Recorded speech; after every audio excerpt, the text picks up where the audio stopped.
গৌড়বাজার পঞ্চায়েতের প্রধান গ্রেপ্তার, মারধর, প্রাণে মেরে ফেলার হুমকি দেওয়া হয় এই সহ নানা অভিযোগে গ্রেপ্তার হলেন ইন্দোপুর ব্লকের গৌড়বাজার পঞ্চায়েতের প্রধান তৃণমূলের কুতুবুদ্দিন খান।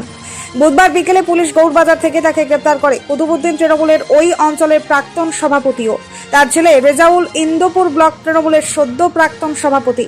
সম্প্রতি এক বিজেপি নেতাকে মারধরের অভিযোগে রেজাউল গ্রেপ্তার হয়েছিলেন, পরে জামিন পান। সম্প্রতি রেজাউল তার বাবা কুতুবুদ্দিন সহ 3 জনের বিরুদ্ধে মারধরের অভিযোগ করেন স্থানীয় রাউতরা গ্রামের বাসিন্দা আব্দুল হাই মল্লিক।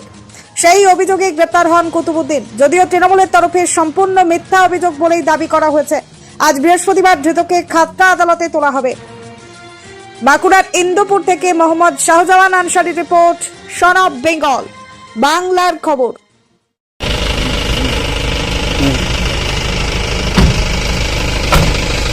কুতুবুদ্দিন তো আপনাকে পুলিশ কেন গ্রেফতার করেছে, কি বলবেন? দাদা কেন গ্রেপ্তার করলো আপনাকে? কি বলবেন আপনি?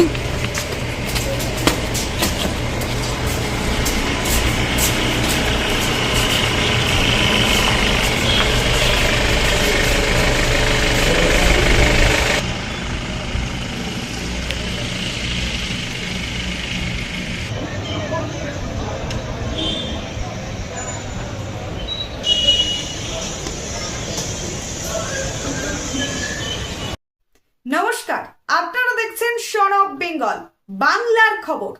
সন অফ বেঙ্গলের মাধ্যমে প্রত্যেকটা খবর সবার আগে আপনাদের কাছে পৌঁছে দিই আমরা। সন অফ বেঙ্গলের প্রত্যেকটা খবর ফেসবুক, ইনস্টাগ্রাম এবং ইউটিউবের মাধ্যমে শেয়ার করা হয়। আমাদের ফেসবুক পেজ, ইউটিউব এবং ইনস্টাগ্রাম আপনারা দেখুন, ফলো করুন এবং শেয়ার করে দিন প্রত্যেক সংবাদ প্রেমীদের কাছে।